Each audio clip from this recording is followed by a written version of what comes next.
خب اومدم که در مورد این کتابی که خیلی احتمالاً اسمشو شنیدین یه توضیح بدم. کتاب آدم ها رو مثل کتاب ورق بزن. من اصولاً با کتابای روانشناسی خیلی کنار نمیام، ولی اصلا خیلی خوبه، یعنی خیلی راحت حرف میزنه و اصلا فکرشو نمیکردم که حتی بتونم خط به خطشو بخونم. یعنی یه سری کتابای روانشناسی انقدر برام سخته که همینطوری یکی در میون میخونمش ببینم اصلا چیزی متوجه میشم یا نه، ولی این کتاب اصلا وادارتون میکنه که شما خط به خطشو بخونید.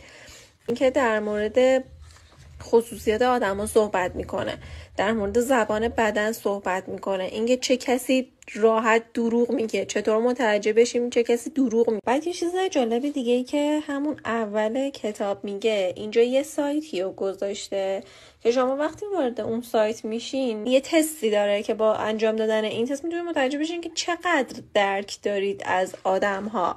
و یه نکته دیگه، همونطور که خودش هم پشت جلد کتاب گفته، میگه میتونه یه کاری بکنه این کتاب که شما بتونید ذهن بقیه افراد رو بخونید. حالا نه به اون صورتی که مثلا به این که داره چی توی ذهنش مثلا فکر میکنه و اینا، ولی میتونید از رفتارش رو متوجه بشین که الان دارن به چی فکر میکنه.